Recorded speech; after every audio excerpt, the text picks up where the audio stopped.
Hey guys, welcome to the video. As you can see today, the video is going to be about Lightfall and the year ahead and the future plans for Destiny. I'm recording this late on Monday because, to be honest with you, I was working I guess I got home like 2 hours ago. Simply put, I don't know much about this. I did see, I guess some of the goals online on the Instagram, as well as one of the season names. At this point, I can't remember because I was skimming heavily, but let's go through this, and I'm going to give some side note, I guess, possibly while I'm going through it, if I think of things right away. Otherwise, I'll make comments at the end. Lightfall in the year ahead. Welcome to February, Guardians. My name's Joe. You may know me as the EXO in your Grandmaster, using whichever exotic bow matches the Nightfall singe, or the Awoken on your friends list with their fire team set to close as they put another hour of attempts into soloing the latest dungeon, or maybe even the human with 3 different red border weapons equipped trying to complete 10 separate bounties in a single match. When I'm not logged into Destiny or on socials trying to convince people my Guardian fashion game is strong, I'm also the game director for Destiny 2. Alright, we'll humor this and we'll look at this. Alright, it's a Titan first off. Let's go look at these other two. This Hunter Ratkin he's got. This Warlock. I'm not going to lie, it looks weird, but I like it better than the Titan. And the Hunter. The Hunter looks weird. Anyway, moving on. In a couple of weeks, Lightfall will be in your hands. It's the penultimate expansion in the Light and Darkness saga, and it's a radical acceleration toward the final shape. But as excited as we are about Lightfall, it's not the only thing coming to Destiny 2 this year. Destiny is a massive, living, breathing organism, and what it requires to thrive is an incredible development team with a constantly updated list of priorities that can regularly inject high-value changes. So today we're going to pull back the curtain and talk about how we see the game right now and what changes we need to make to allow Destiny to continue to evolve and thrive the way we all want. First, the good. We have gotten to a place where Guardians can expect consistency in the quality of content coming to Destiny 2 all year long. From the Witch Queen to Season of the Seraph, we are incredibly proud of all the high-quality shooter content and storytelling that has been added to the game over the last 12 months. But amid this quality and consistency, Destiny 2 can sometimes feel too predictable, while some consistency is necessary for us to be able to regularly update the game and prevent players from having to relearn Destiny every 3 months, as well as to maintain our team health and sustainability. It is clear that too much predictability has created a lack of surprise and delight by the time some of our major game updates get into your hands. Aside from predictability, we sometimes still hear a refrain that has been sung since the beginning of our journey. There's just not enough to do. While there is plenty happening at the start of an expansion or seasonal drop, by the end of a season we often see our most engaged players lamenting that they have run out of things to sink their teeth into. This is not a problem that one more strike or an additional map can solve. Destiny 2 has an incredible amount of content, but sometimes not all our content is as rewarding or engaging as we'd like. And sometimes we just can't find anyone to play it with. So with the issues laid out in front of us, we created our 4 big goals for Destiny 2 leading up to the final shape. Expand players' imaginations, bring challenge back to Destiny, enrich our content, connect our Guardians. I really agree with challenge back into Destiny, which hopefully, controversial topic, the 48-hour, the first 2 days, I guess, of the Lightfall raid, the first day is obviously going to have its own challenges. And there's some sort of specifics that I remember, but people are obviously upset about it. They think that day 1 should be only for day 1 only, which I'm not going to lie, I disagree with. I think that, in order to have to ask for a Friday day off just to raid on the first day and have a shot at completing it before reset on Saturday is kind of ridiculous, as there are some people that it's like they work a lot more than others, and the working citizen shouldn't be punished just because they need to make a living before they play games. Yeah, maybe. But I've also thought that there's a possibility that this new raid is gonna be more challenging, is gonna throw us a curveball, and I also think that another reason why they might be giving us 48 hours is due to the fact that it is going to be a meta shift in DPS. So maybe not as many people are gonna know. Maybe people aren't gonna have I guess weapons that are going to be, top tier. Obviously, Anarchy's kind of coming back, but not everybody has Anarchy. Not everybody wants to spend 240 spoils on Anarchy. Who knows what's going to happen with DPS. I know that there's already theories out and that sort of thing, but challenge in Destiny is important as content just becomes a lot easier. One other thing that this was the major thing that I thought was one of the most important cogs, is that we're going to be getting a system where we're going to have commendations, for events done, or for dungeons, strikes, and all that they mentioned in the showcase back last April, or not April, August. What am I saying? So, what point is a commendation saying that this person really helped, or this person, carried or guided us, if it's easy for everybody? There needs to be a skill cap. I know that it sounds, and not gonna lie, I am not an elitist. I am not like Celtic Grappo. I'm not like some of these other players that it's like have had takes on Twitter about certain weapons that need nerfed, such as, I guess our most recent one, Divinity. People were like, oh, this should never be nerfed. This is an elitist take type of thing. But it's like, I don't really hear anybody complaining about it anymore since it has happened. I don't think that it's too challenging to do activities. But yeah, we need challenge back in Destiny, where, if the day one raid is really hard, imagine, I didn't play during this time, but imagine Last Wish, how hardly anybody completed it day one because it was just so hard. Obviously, from what I've heard, it was buggy too, but we also had buggy in, Vow of the Disciple. I remember day one, it's like you had buggy stuff happening, with Caretaker, you had buggy stuff. Caretaker was tough. There was so many teams, and when they showed the stats on it, so many people didn't clear Caretaker. There was people that were literally giving the Rulk checkpoint to people to try and get the day one clear, just because Caretaker was too hard and that sort of thing. And I don't want everything to be like that. I don't want everything to be like Caretaker, but hopefully this is one of those things that they bring challenge back, but they're able to get rid of, the bugs, because the bugs really, and I think that's another reason why they're doing 48 hours. 48 hours allows for the team to be on when teams encounter it, because, there's obviously, going to be people working at Bungie, but you really need to just have, challenge in a game. PvE, it just gets boring running the same thing, doing the same thing. You see streamers, that are running the PvE content, and it's not exactly the same every single time, but it's I can't tell you how many times this, leading up to today, that it's you're seeing people doing Keitel farms because they want Artifice armor, and it's Artifice armor shouldn't be such a huge grind that only a select few can have it, or have a shot at getting the armor set they want with the stats they want. But not everything should be handed to every player, in my opinion.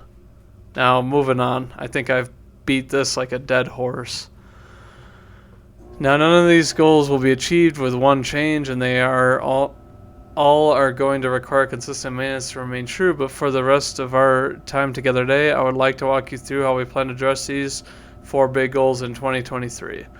Expand players' imagination. As do we want each major update to get the gears inside our players' heads turning on what's new and what it means for the way they interact with the game. This wasn't true for all of our releases last year, and it's going to take changes across multiple releases to get us where we want to be. We can't break all the design bones we want to right away. So instead, let's unpack how we will take on this big challenge over the course of the next year. Season of Defiance, the which I do know is the Lightfall season that we're, leading. Obviously, our Defiance is probably against the Witness. We're gonna defy him. We're gonna work against him. They obviously have Mara Sov here. She played a big part in when the Witch Queen was released and that sort of thing. But we see a ton of ships. And some other things here, new armor sets, new weapons, it looks like, new aesthetics, but I think it's a season of Defiance. I think it's pretty simple. We're going to be defying the Witness and going against, and I can honestly imagine that it's like these story missions, and what we're getting this season will probably be doing things to counteract what the Witness's plan is, because we honestly have no idea. We know he's coming with a bunch of pyramid ships probably, but we really have no idea. And then he has Callus, but cool season title. Lightfall will launch its season at a time, so while most of this content was wrapped up before this new goal was put into place, we still have numerous season quality of life changes along with substantial iterations to our current model coming to shake things up, starting with reducing complexity with our progression systems. This means fewer competing currencies to earn. Interesting. We're doing away with Umbrals and Umbral Energies. We already kind of know about this. So after you've unlocked seasonal focusing, if you want to focus an Ingram into a particular seasonal weapon or armor, all you'll need is Glimmer and a seasonal Ingram. Additionally, seasonal Ingrams will be stored and tracked on seasonal vendors. So managing the Ingram bucket in your character's inventory will be much easier than it is today. That's really nice. Because I know that the 10 Ingrams on characters is just, it gets full really quick and ends up meaning that they're stacked on in your Postmaster. And I know people that they just don't care about it and they let them flush out. We also won't be asking you to hold large stacks of seasonal currency to unlock a chest at the end of every seasonal activity. Instead, we will be dropping singular keys throughout your playtime that allow you to extract better rewards from the chest at the end of a seasonal activity.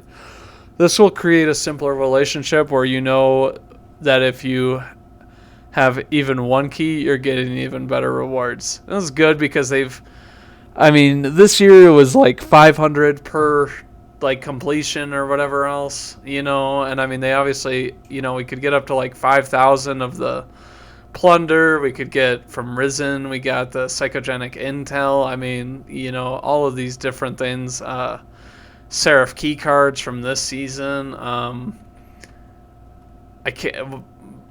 Season of Plunder was treasure coordinates or something like that. It really just kind of got annoying to track them and know about them.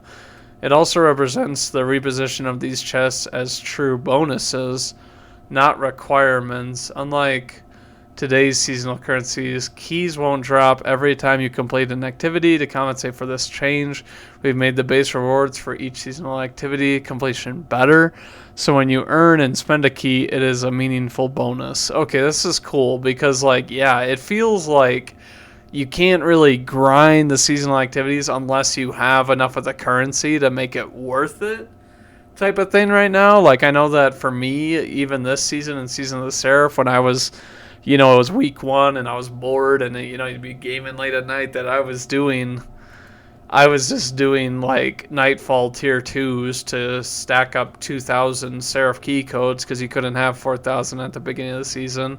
And it was just such a diligent process that you wouldn't get enough rep. And I mean, who knows if that's changing, obviously.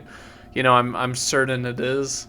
But, that this is a way better way to make it so you can grind the seasonal activity without feeling like you're getting punished, I guess.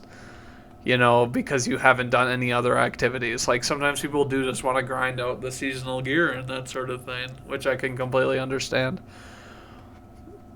Play content outside the seasonal playlist to chase seasonal rewards. So yeah, you can just keep grinding the seasonal playlist, and I mean, who knows how, I guess impactful it is, but this just seems highly quality of life if you want to keep on grinding the seasonal playlist. In Season of Defiance, players can expect fewer total vendor upgrades, with each individual upgrade being more potent and some upgrades even offering a variance on the way you interact with the seasonal activity. In Season of Defiance, we've also taken a big stab at the way we name our various progression systems and currencies.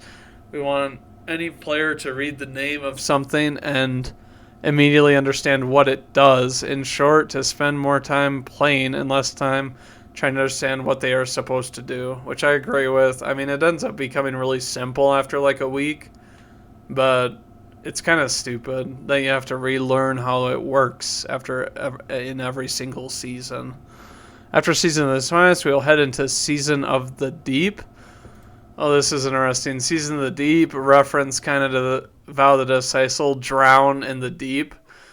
Who knows? The deep, to me, sounds like, Destiny's version of, like, the darkness is hell, or something that, you're getting taken down below in a way. I mean, when we think deep underwater type of thing, so who knows? They do say drown in the deep, but I don't think it's actually water or anything like that, unless there's something crazy like on one of these planets. I can't remember which one it was, but there was obviously the water planet, in the game that they took away. I mean, that could be coming back. They obviously bring back destinations sometimes for some of these, as well as new ones, for seasons, but who knows? Only time will tell. I'm certain they don't tell us about that. So anyway, with some time under our belt to react to recent player feedback, Season of the Deep will not feature a vendor upgrade paradigm. The same will be true for the following season. This doesn't mean players will never see a vendor upgrade system again, but instead means we want to create more varied experimental frameworks and slowly create a wide array of different systems for players to show their investment into seasonal content. This is good. I feel like, maybe there isn't going to be a vendor upgrade system, but I feel like there might be like a progression based on like story or something like that. Like they could just tie it into, how much you play the seasonal content, type of thing, and give it a little bit more incentive and a little less, demand for challenges and the upgrade thing that changes from season to season. But this variety will also extend to the types of content players experience and the moment-to-moment gameplay of our later seasons. In both Season of the Deep and Season 22, the team is pushing the envelope to create more fresh activity experiences, like when we first unveiled the Shattered Realm in Season of the Lost, or debuted Battlegrounds in Season of the Chosen. The Shattered Realm was really cool. I was glad this season was obviously really long, and the Shattered Realm was really cool, and there was this, you could go back, later in the season to do stuff because you got, like, I guess the upgrades that gave you different things. But, stuff like that where it's, like, more interactive, each time you go into it. If they can really build on that to give us stuff that's making it so it's not the same old thing every time. Like, you've done it once, it'll be the same every single time, which I think is, cool. Obviously, it's harder to do. It's more content, more design, more map, more area or whatever.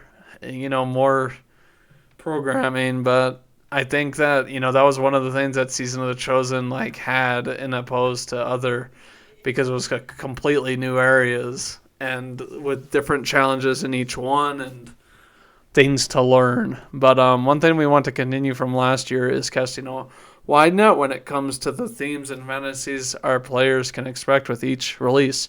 Lightfall already has a very different tone and setting from the Witch Queen, and we want to continue this tonal variety in our seasonal content. From Reapers to Pirates to Cowboys, last year's seasons proved that Destiny 2 can encompass experiences that contain wildly varied inspirations, and we are committed to the adventures in Lightfall's collection of seasons feeling just as thematically fresh from one another as they did last year. Because, I do feel like, this year, the pirate theme was really cool. I just don't think it was executed well with how long it was and the way they designed it. I think that Season of the Seraph, was really cool. Obviously we have, the Seraph Station, the bunkers, and, getting the intel, which is just neat. Season of the Risen, we're fighting inside the mind of Savathun, or the minds of these hive, champions that she had chosen. But obviously, and then we had Leviathan returning, which is a little bit of a blast from the past, a haunted ship with egregore spores, that has obviously been turning corrupt with darkness, and that sort of thing. I think it was and nightmares, I guess, really cool as sort of a Halloween-esque type thing with, I don't know, a pinch of Stranger Things, I guess, in it or something. But obviously we haven't gotten any new enemies. I really feel like sometimes seasons need to have new enemies and stuff like that, so that you can learn how to play against new enemies, and that's one thing that people have been demanding for our PvE enemies is enemies 3.0 or something is how they're describing it, because we've been fighting the same Cabal, the same Scorn, Elixni or Fallen, Hive for how long? Just forever, pretty much at this point. But they don't necessarily the only new enemy I can think of is when they introduced Glass Way, and then we got the Chicken Walkers. It was a new enemy that was scary at first, but really, I wouldn't say insanely challenging unless you really just screw up against them. But what new enemies have we really gotten? But moving on, these stories, progressions, and themes aren't the only way we think we can stretch the player imagination space. Some of this is going to come from putting new systems into Destiny 2 or revisiting systems that aren't quite hitting the mark. In Lightfall, we'll be adding Guardian ranks to the game alongside rethinking Destiny 2 build crafting with loadouts. While we aren't going to go deep into either of those systems here, they both represent new lenses that we want to continue to apply to Destiny 2. For example, Guardian ranks aim to be the effortless way Guardians share their place in their journey with one another. No longer will the number next to your nameplate be a representation of how much you've grinded the season pass. Instead, it's a representation of our experience as a Guardian and the challenges you've faced and overcome, which, thank God, it's cool when you get a really high rank and number and whatever else, but it just kind of becomes redundant that you're just farming XP and that sort of thing. I'm still, people are still going to share their season rank and blah, blah, blah, and be like, oh yeah, no, I've really played this season. I've really enjoyed it, and they show that they enjoy it by being able to play it, endlessly, I guess, at certain ranks. But, season ranks is just, I wouldn't say it's pointless, but it's cool to, have a higher season rank than other people, or week one, you're like, oh yeah, I'm already 100 because I, bounty hoarded and I just know exactly how to level or whatever. But weapon crafting, you're going to want a killer set of weapons for these challenges, and this year we're going to change how you think about it, obtaining those weapons with some major updates to weapon crafting. While we love having some sources of deterministic perks, we found that the route to getting the weapons you want to craft can be too random. At the same time, we also believe that weapon crafting, being a part of so many of our weapon chases, has diminished the joy of simply getting a great perk roll as a drop. So here's what you can expect to change with weapon crafting in the year of Lightfall. Really interested with this. To create independent chases for both crafted and non-crafted weapons, fewer of our total weapons will be craftable, and more of our weapons with long-term sources will get value from random perk rolls. To allow these non-crafted weapons to stand toe-to-toe with crafted weapons in Lightfall, in the year of Lightfall, more and more of our non-crafted weapons, starting with new raid adepts this year, will have the ability to be enhanced. Okay, I'm not gonna lie, I've been saying this, that they just need to give, the raid adepts, they just need to give them the ability to roll with enhanced perks. We'll have the ability. That means it is going to be kind of hard, I guess, but some people really aren't for crafting. But that doesn't mean, I've known some people that it's like they literally won't craft because they think that it diminishes the term looter shooter and the RNG in a game. But, excuse me. Enhancing allows your dropped weapon to start leveling up, use mementos, and gain access to both enhanced perks and enhanced intrinsic properties, but only the enhanced versions of the perks and masterwork that are already on the version of the weapon you are enhancing. Simply said, with some time and resource, enhancing allows you to take the random rolled weapon you've obtained and enhance its existing roll to match the full power of a crafted weapon. We are targeting to roll this out initially with Lightfall rated ups at the launch of Season of the Deep. Roll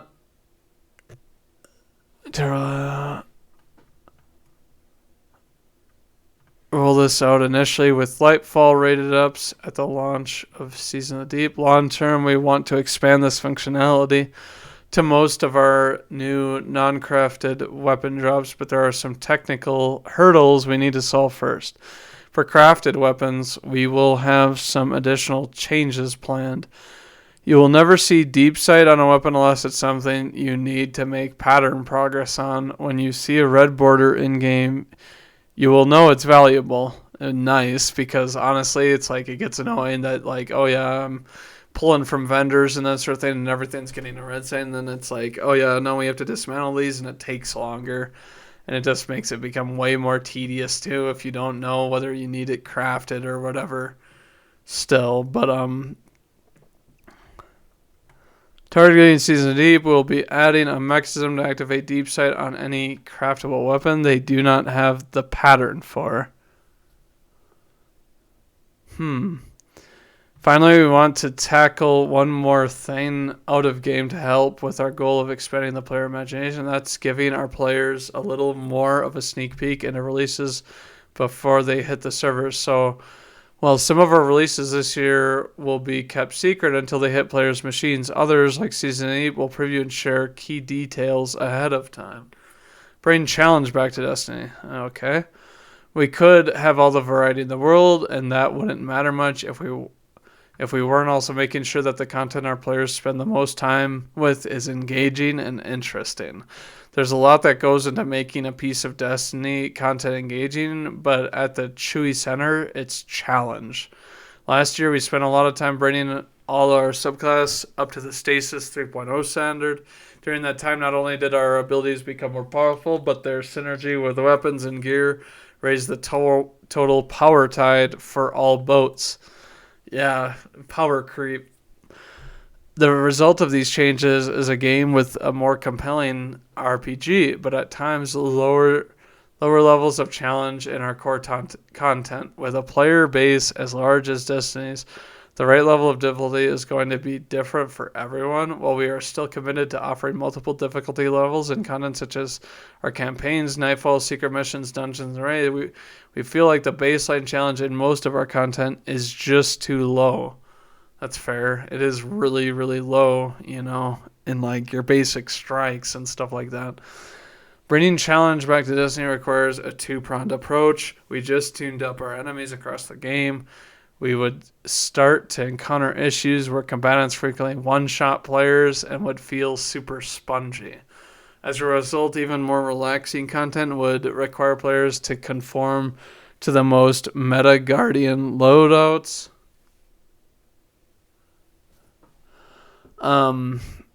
On the other hand, if we were only to tune the player's efficiency, the RPG elements would start to feel like they matter less, and Destiny might start to lose its essential fantasy of being this powerful battle wizard in space. So instead of focusing just on one vector, we are going to take measured approaches in both the player's toolkit and the strength of our monsters. Let's start with the player's toolkit. Across both PvE and PvP, we believe that abilities dominate too many engagements due to potency, which we don't want to nerf, and uptime, which we do want to tackle. Destiny is a game about guns and powers. We want both to shine. So starting with Lightfall, we are moderately increasing ability recharge time across a wide selection of our abilities, as mentioned in the ability tuning preview last week. We've also noticed that enemy commands just aren't hitting as hard as we want them to, especially against max resilience guardians, which they're nerfing resilience, of course, down to 30% DR. So we're adjusting the amount of damage resistance granted by resilience, increasing the energy cost of resilience mods from 1 to 2 for minor mods and 3 to 4 for major mods. So we're going to have recovery, and resilience are the 4 cost mods at maximum. With the build crafting updates in Lightfall, we believe great builds will be much more accessible to the community, and while we still want your gear and your mods to be critical, some of the buffs to Guardian's damage and survivability were just a bit too strong in the old system, and so we've taken this opportunity for a balancing patch to gear-driven buffs. Now I know those last paragraphs might have been scary to read, but we don't think these changes are going to be a big swing of the balance pendulum, which I also agree with. More than anything, this is about reining in some unintentional power creep that we saw over the last year. We're committed, as always, to making your Guardian feel like the ultimate monster-killing machine, and I'm confident with Stranded, our new build crafting updates, and a suite of new weapons coming in Lightfall, you will all be making Zavala and Shaxx very proud. Okay. I mean, honestly, the whole Resil thing is crazy, and with the amount of healing in the game, it's like you could just run around as like a Titan with 40%, damage reduction, and then it's like, and healing, and it's like, oh, you're not gonna die unless you're just standing around for like a few seconds. But good lord, it was easy to survive, in a lot of different classes. It's like hunters, have health regen. Warlocks, have health regen, with an exotic and whatever. Just so much healing in the game that it's like, the damage needs to be a bit more potent, and your resistance to damage needs to be a little bit less. But enemy mine, but I promised a two-sided approach to challenge. So let's talk about how things will be shaken up with the enemy difficulty. Recently, we've been happy with the level of challenge present in the base Heist Battlegrounds playlist. To achieve this, we used a difficulty knob that enforces just how overleveled we will let players be compared to the enemies they are fighting. This knob has always been present across our activities, and it's adjusted based on how evergreen we want the challenge to be in those missions. We were pretty aggressive with this adjustment in Season of the Seraph, and it produced great results. So the base Battleground plays in the Season of Ice will use the same settings. Carrying this approach over, we are also going to be adjusting the same difficulty tweak on the Vanguard Ops playlist. We aren't going to set this playlist knob to a level quite as intense as the Battlegrounds playlist, but we do want to use this setting to make Vanguard Ops a lot more engaging to the average Guardian starting Lightfall. This approach to power and difficulty is also going to be present when players are roaming around Neomuna. And while we don't want the entire game to feel like it's turned up to 11, we think these changes will help the enemy forces patrolling Neomuna feel dangerous and worth your attention. So it's kind of like, once you get into the season pass and you do quite a bit of leveling and that sort of thing, and it's like, I've seen people that it's like get plus 30 to their artifact, and obviously it's like they obviously don't want to take that away because they're not doing away with artifacts. They're obviously like revamping them where it's like, they're not going to be mod sockets anymore, but you're only going to be able to have, I think what it was 12 mods or something active, which seems insane, but you're probably not going to be able to use all 12 all at once, like they said. Or maybe I'm wrong. Like they definitely, I don't know. They definitely could, I feel like, but that'd be kind of insane. Like that would kind of counteract the whole power creep thing with insanely high builds, and I mean it would just be redundant in what they're trying to do with making the game a little bit more of a challenge. So let's see. Power in the last few seasons, we're planning on taking on even more experiments this year. We think that there are some major issues with power in Destiny 2 and how it prevents players from seeing some of our best content. So I'd like to make a big change to the system in the final shape. However, to understand more about how our changes could be improved, we want to keep tweaking our power settings over the year of Lightfall. I like what they've been doing in that they, cap your power, kind of like a mini contest mode where it's like usually you're like 5 power below or something like that. So you're not just some, juggernaut that literally like, oh, the only way you're going to die is if, you're booped off the map or something like weird, or you're just, overwhelmed with enemies because of bad positioning. Like, nothing too easy. But later in the season of Deep, we don't plan to raise the power or pinnacle cap at all.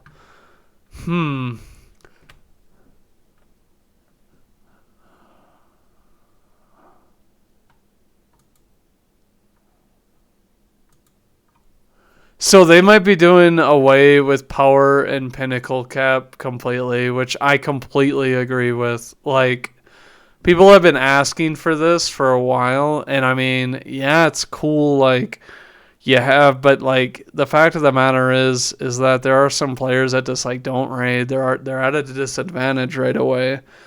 If you don't have people to raid with, or you don't LFG, or you just don't raid in general, because, like, raids obviously grant the most pinnacle grinds and that sort of thing, but who knows if they're going to replace this with another system? They didn't say, but it'll be really nice if you don't have to like raise power at all.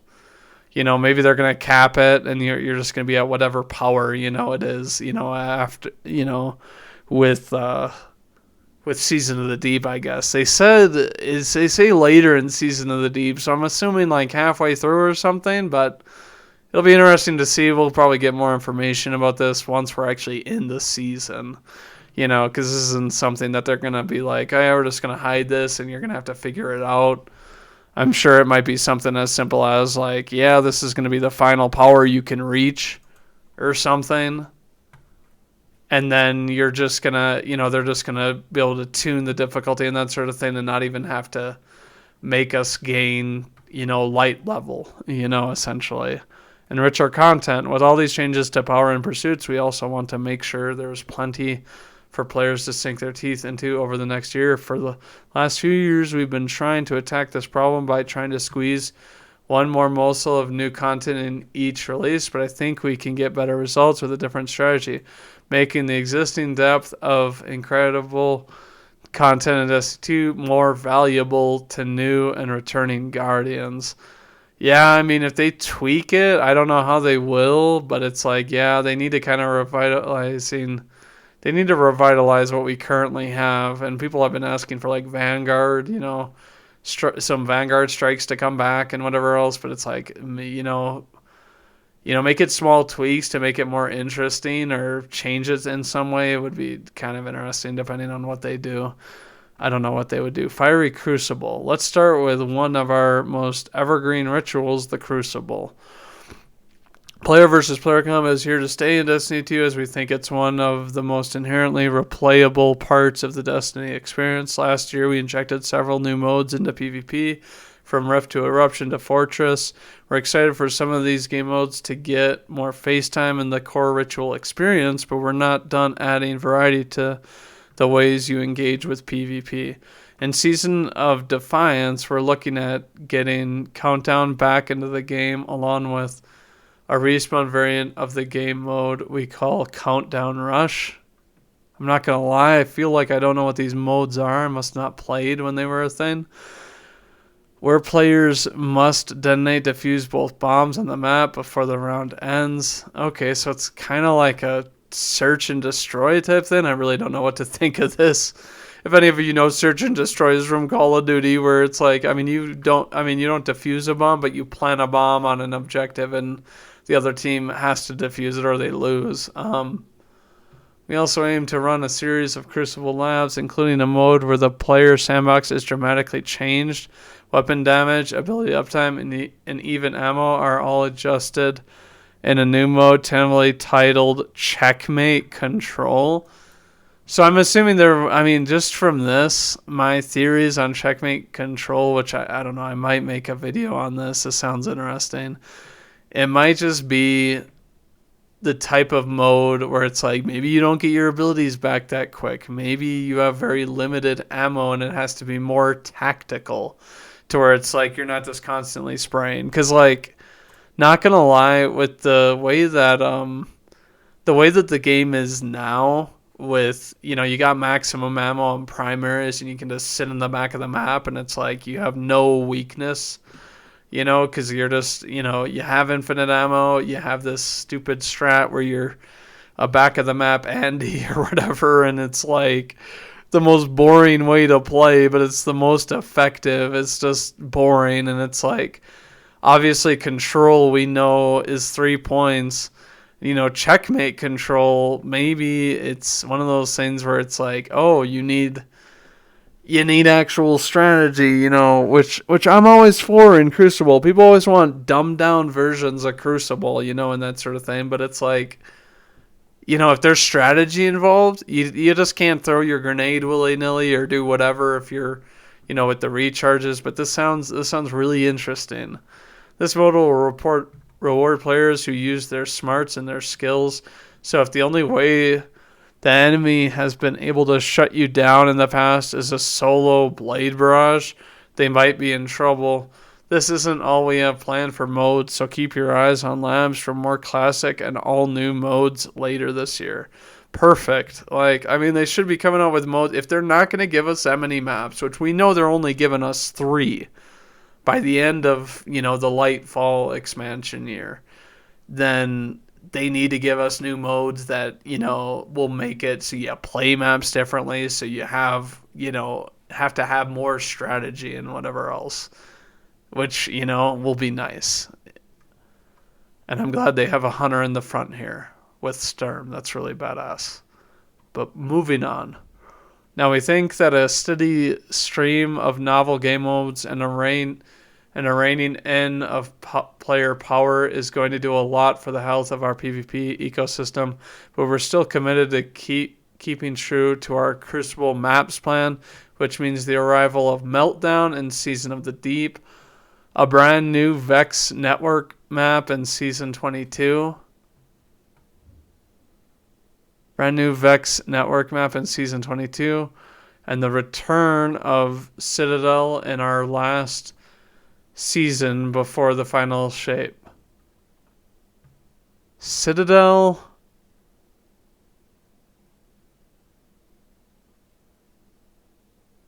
Vex network map. We'll be looking at our existing maps and doing a spawn retuning pass on many of them this year to improve how our various modes flow. Perfect. Respawning is so bogus in Crucible. And there's, a few spots on maps. I know Rusted Lands is just dumb. You can there are some spots you can be in where it's like you'll see a guy spawn and you can just beam him. Or, someone will be literally around the corner, looking at a spawn because nobody happens to be over there and they can just, start lasering you down as soon as you spawn. And it's like, that happens, I feel like so much. You shouldn't be able to take, one corner by go 2 steps, take a corner of like the one pillar that's near spawn and see a player. Like, it's just, I don't know. They should definitely have a better system. In matchmaking, we still don't feel we have nailed the trade-off between fair matches and good connections. We still need to get features like dynamic skill ranges in-game to allow for players across all skill levels to get consistently high-quality connections in their matches. As we continue to adjust algorithms to improve connection qualities, we are also turning our eyes toward lobby balancing, where we aim to construct matches with a more consistent skill spread amongst players on both teams. We also want to continue to zoom out and make sure that we're upgrading the meta systems that encourage folks to play PvP. Think of this like the Iron Banner revamp, our recent increases to Iron Banner reputation, and our commitment to having 3 Iron Banners per season this year. While we haven't settled on all the final details, we are currently looking at the rewards and matchmaking structures of Trials of Osiris and would like to push more updates to that mode this year in order to more consistently keep the population at healthier levels. Finally, in competitive, we want to improve the speed at which players climb to the rank that most matches their crystal skill and ensure it's clear why you won or lost the specific number of ranked points shown after a match. Because this was really weird. I actually haven't even played comp, because I kind of assumed that it would be an odd system and it wouldn't be that good, type of thing. And it's like, and it was as I feared, that it takes way too long to rank up. I mean, it's easy when you can win every match. I mean, I wouldn't say it's easy even. There were players that it's like, or freelance streamers, really good Crucible players that I saw that it's like, oh yeah, no, I only gained not even 100 after a match. When it's like, obviously, if that's the case, then it's just like, you're grinding for God knows how many levels, and then it's like, and if you lose, you lost progress for the last like two or three wins that you had, because you shouldn't have lost to the other team because of MMR or whatever. I mean, I really don't know how the system works right now. I don't think it works very well. There shouldn't be such a drastic slam when you lose, But exotic mission rotator. Trials won't be the only thing getting love as far as rituals go, so let's start talking about the PvE side of the game. Over the years, we've added a ton of great exotic missions like Presage and Operation, Seraph Shield at SC2 this year. Not only will we continue to create new exotic missions, but starting in Season 2, we will be adding an exotic mission rotator. This is really cool. If they're bringing back 0 hour and all of this, that is... thank you. That is actually, it's a really nice thing. This is obviously, this is Presage, right? I feel like this view, I don't feel like I've seen, this must be Presage though. But, I don't think I've seen this view or this picture, unless I just have bad memory. But, like our Legacy Raid and Dungeon Rotators, the Exotic Mission Rotator will feature exotic missions from the past that rotate on a weekly cadence and offer great rewards for players willing to dive into some classic content. In Season 22, this rotator will contain the exotic missions from Seasons 13, 16, and 19, Presage, Vox Obscura, and Operation Seraph Shield. With this framework implemented, we hope to use this rotator in the future to continue to bring some of Destiny 2's most classic missions back into the fold. So it does sound like it's going to be late, It's going to be, late, for this. Obviously Season 22, we're not getting this right away. But, maybe this also means that you're going to actually still need to do the Seraph Shield, catalyst type of thing for the gun. Because obviously, and who knows, maybe this also means that you're just going to be able to get... Maybe you're going to be able to get the old, if you never completed Harbinger for Hawk Moon.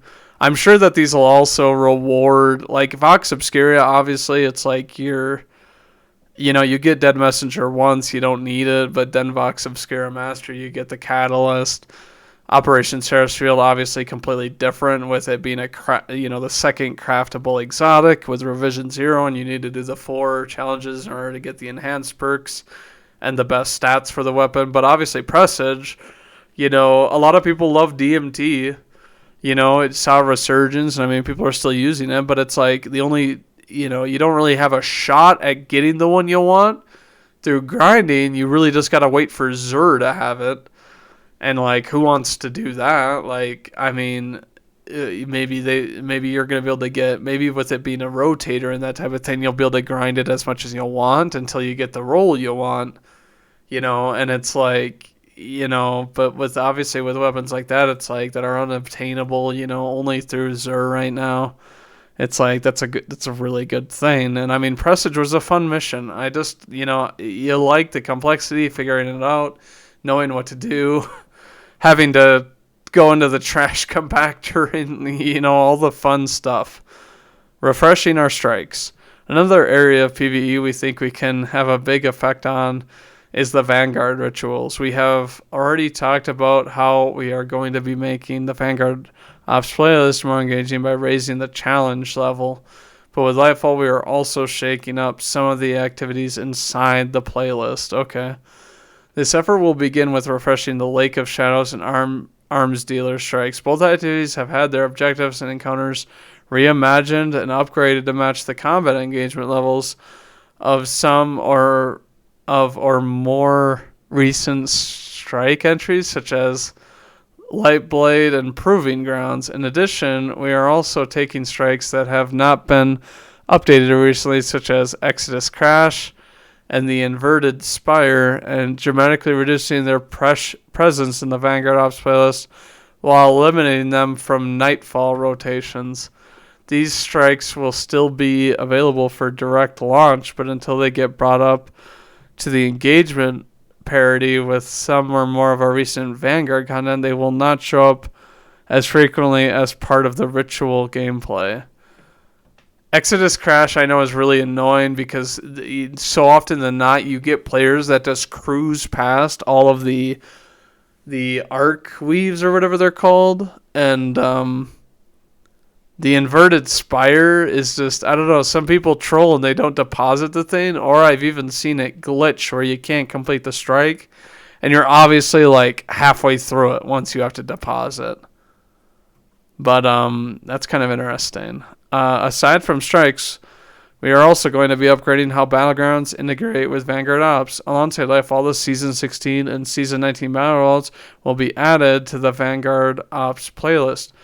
We really like the fast, enemy-filled chaos of Battlegrounds, which I agree with. More enemies is honestly better. So this year, we will also be adding a selection of Battlegrounds as Nightfalls. Okay. This process will begin with the Mars Heist Battleground being part of the Nightfall rotation in the Season of Defiance, and we expect more Battlegrounds to be following suit each season. These are actually like hard, and I was actually saying that. I was like, they need to make these Battlegrounds an actual like GM, because they have a difficulty level of just having a lot of enemies. If you add champions to them, which won't be hard, I mean, it's like it's going to be an actual challenge to fight the boss and fight the horde and be able to come out on top. Like, this actually is really refreshing because, to be honest with you, GMs have become, I wouldn't say a joke, but it's like there's so many of these people that it's like they do GM carries, and I mean, I know that for me, it's like I'm in Above's community clan. I guess shout out to him. But he does these GMG things that are just really fun to watch, that add more challenge to it. Like adding these, and I mean, it's going to give more of a challenge, type of thing.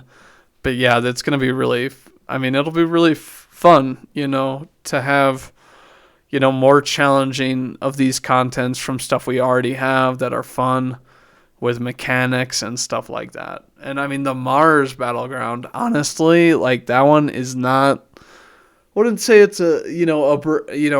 insanely hard, but it's like, I mean, you're going to need to have good strats for when you're in the last room, because literally the axe dude is going to like one-shot you, and he can just teleport, and the enemies spawn all over. As well as with the fact that you have to be able to deposit, the cores to get his shield off and that sort of thing. But yeah, this is really cool.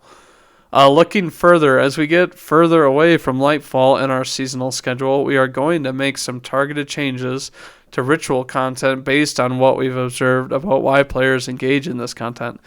While we don't expect these changes to make it in for Season of Defiance, over time we want to start pushing both more rewards to ritual content and more options to engage with our ritual content. This will include changes such as moving the initial space of obtaining exotic armor away from lost sectors and back into the core rituals, no longer asking players to earn all 3 of the ritual pursuit ornaments and seasonal challenges, and allowing players to earn more new rewards and complete more of their weekly challenges by playing content of their choice, not just in the newest seasonal activity playlist.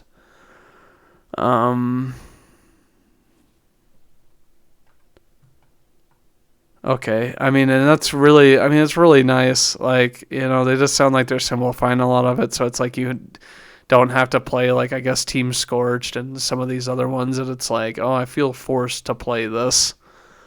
This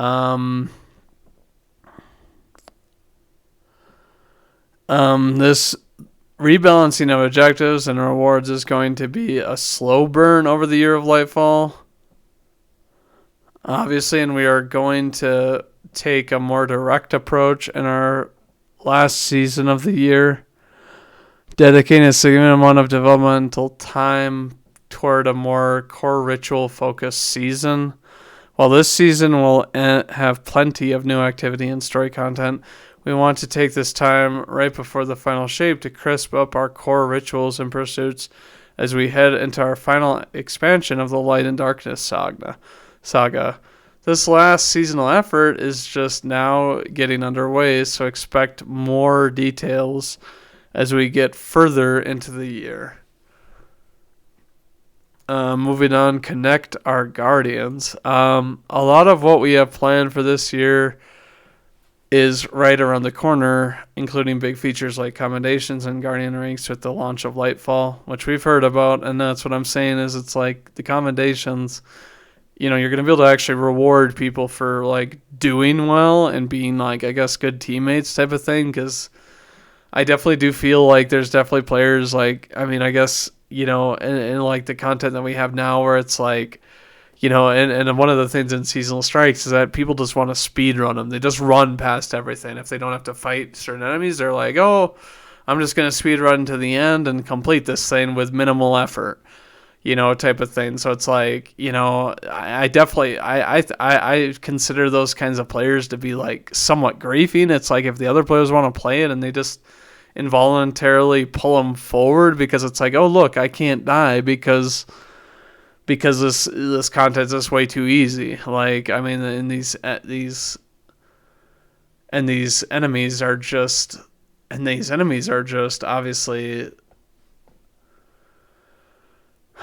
like way too weak to kill me. But with the commendation system, this is those at the highest level of Guardian ranks will have proven to be folks that are consistently appreciated by others in the community, and thank you. Like, sometimes it will be because they are the kinds of people willing to do the heavy lifting when organizing a large group of players. Sometimes it will be because even if they aren't the kinds of people comfortable speaking up, they are always doing what needs to be done to help the group overcome the obstacle in front of them. Like from raids, there's people that are like unsung heroes that will always do like what nobody else wants to do, or whatever. I guess I can't really think. I really can't think, I guess, of like, what is something that people never want to do.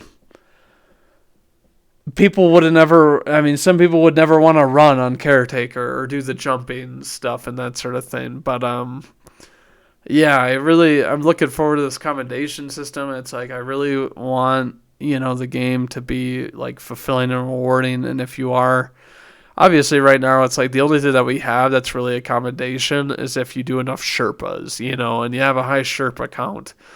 and it's just kind of diminishing to like what you have to do in order to get some of these people through raids and through content that they've never done. But over the last few weeks, I've been playing a bunch of Heist Battlegrounds, and every so often I'll get matched with a pair of folks that I have a lot of synergy with.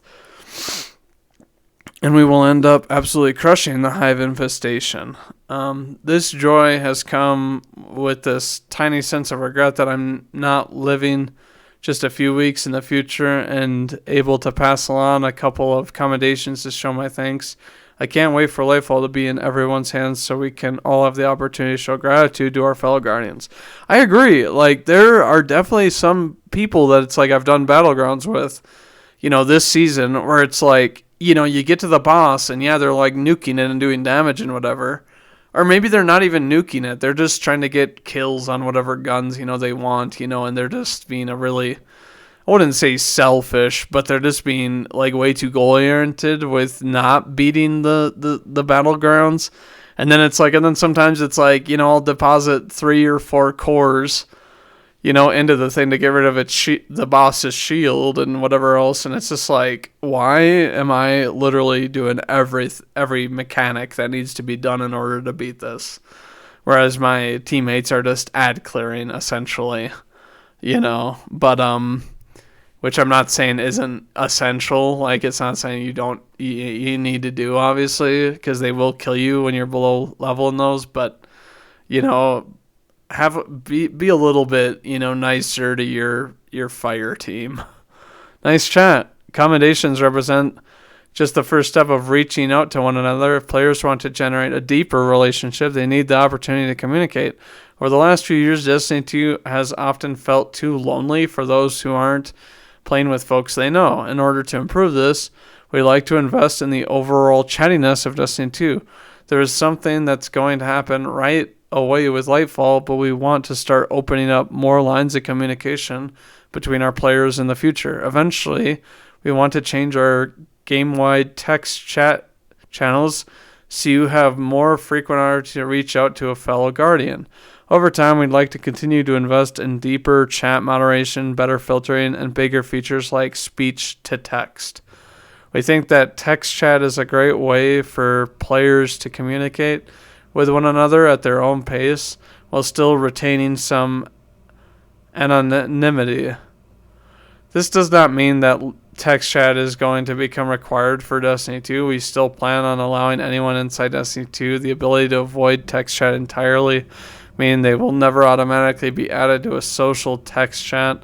We also plan to allow anyone the option to quickly leave channels on a case-by-case basis if the chat is trending in a way that makes their game experience worse, like toxicity, I guess, or offensive speech, I'm assuming. But, yeah, obviously it's like, text-to-speech, that actually sounds really nice because, maybe they have a mic in, but the in-game chat isn't working or whatever else. Or maybe they don't want to opt in to in-game chat and they just want to use it for call-outs. Because I do know some people that it's like they don't really have a willingness to chat, but text-to-speech, is really kind of nice, or would be. Fire Team Finder, the last piece of our social puzzle for the year, is our biggest Fire Team Finder. Initially, we hope to get our take on a first-class in-game looking for group tool in players' hands this summer with Season 22, alongside our next reprised raid, making a perfect pairing for new raiders. But as our plans become more solidified, we realize that the features need to create a truly top-notch LFG experience. We're going to require a bit more time. So while that reprised raid is still coming out this summer, we're pushing Fireteam Finder out to our final season of the year alongside a brand new dungeon. We think that a truly first-class LFG system won't be perfect until we can see how our players use it, but we want to make sure that the initial launch still has a ton of features that will allow players to find a fire team inside of Destiny. This means a fire team finder that you can queue up from anywhere in the game. The ability to take your posts with keywords to describe the kind of group you're running and kind of people you're looking to recruit. The option to create groups where folks can join automatically, allowing you to get right into the action. And the power to create groups where you as a leader can approve or deny each person trying to join up, giving you tight control over the kind of group you're putting together. I can't wait for Firetime Finder to make its way into players' hands later in Lightfall's year and see how many more of our Guardians will be able to enjoy some of the best content in gaming alongside all of you. Hopefully make some more friends, because Destiny's better with friends. So those are the big 4 for the year. Expand players' imaginations, bring challenge back, enrich our content, and connect our Guardians. It's not going to happen all at once, and we most certainly will try some things that aren't going to land right on the first attempt. But we are going to continue to take risks with Destiny 2 because we think taking risks is essential to surprising and delighting our players. It's possible that we get into this year and discover a new set of opportunities and challenges for us to pursue. If that happens and our roadmap for the year changes, you'll hear it from us. We'll keep you posted on our website and our socials. As we talked about at the start, Destiny 2 is a big, living, breathing organism, and what it needs to thrive is always changing.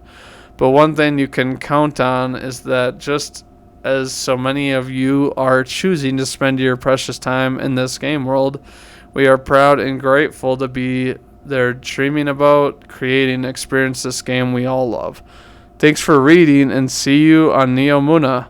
Joe Blackburn, Game Director, Destiny 2. And, here I am, the guy who's been reading this. I really like this. I think that they touched on a good number of things. I guess, some minor things that I've heard already is that some people are disappointed with what they said about PvP. I think that PvP, with the route that they've taken, they need to just come out with new game modes like they kind of briefly touched on. I think that, with what they're doing with cooldowns, I think that that's really important, starting next season in Lightfall, or Season of Defiance. But we really just need to see and wait. I really think that they just need more game modes, because they've been running the same game modes, I guess for trials for a while. Like, all we have is Zone and then a limb. And, people are mad about it, but it's like, we have a good number of maps in the game. They just really need to find ways to make them play better, and it is hard with threes. It is hard with threes, I think, to get much variant out of game modes, because obviously it's like they did, in competitive they did Rift, but Rift really wasn't, all it was like a limb it was pretty much a limb. It's like, with that you didn't have to kill everybody. If you killed 2 out of the 3, it's like, how is the last guy going to defend our Rift and all of that and that sort of thing. But I don't see them increasing, like, I guess, the player count, but I think it would be more interesting if they did do 4 Guardians instead of 3 for, like, trials. The only reason I would see that they don't do that is because obviously the population is kind of bad, and maybe they just want to have right now, maybe they just want to have, where they put in new modes, because, like, right now it's too stale. And the way that the modes work, it's like, all you play when you're playing sweats, all that you play against is these people that run triple bubble. And they're obviously nerfing bubble, but who even knows if that's going to do anything? Half the time that they launch it, you can pop their bubble or wait to pop their bubble. It's like, oh, are you going to be able to destroy this and get them off the zone type of thing? And they keep on, having to nerf this. Like, what if they had planned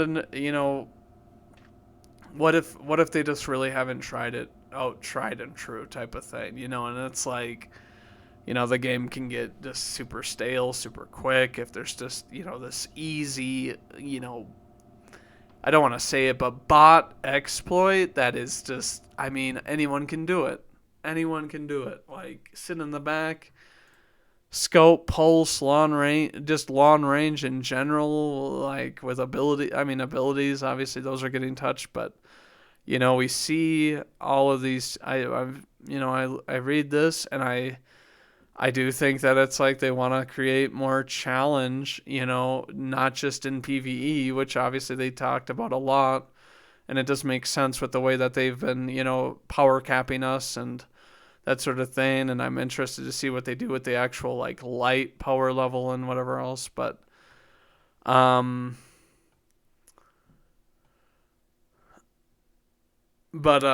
I guess one other thing that I want to mention is that I will be doing a 24-hour Lightfall stream on day one, of course, more than likely. But I want you guys to see my socials here. Obviously, I uh I stream on Twitch, right here. And I mean, all my stuff is Wrath Nightbane. I really don't post that much to TikTok right now. But I also have obviously Twitter Wrath Nightbane, which I'm gonna be using to announce when I'm streaming. I am gonna be streaming tomorrow, and I'm gonna be going over my bona fide. I say tomorrow, but tomorrow's Valentine's Day. I'm not doing anything. I'm single as can be. But so yeah, I'm just going to be, at home, and I'm going to be streaming. I mean, obviously have like the 2 weeks left for we obviously have the 2 weeks left for, I guess, the finishing like seasonal content that nobody knows about, which I'm glad they've kept that under wraps, because they have done things in the past that it's like, but if it's 2 weeks, I mean, who knows, it might be something really fun. Like, and I mean, thank goodness. I think they're getting a lot more people engaging, and I for whatever reason, I don't know what it is, but I've been seeing a lot lower ranks, people that aren't even like rank 100 in this season.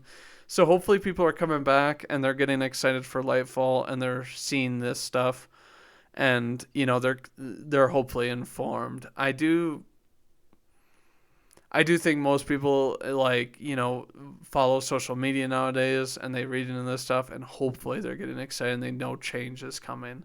Because I know that even last year with Lightfall and with all the other stuff, there were people that are like, "Nah, I'm canceling my pre-order." Bungie hasn't done anything to reiterate.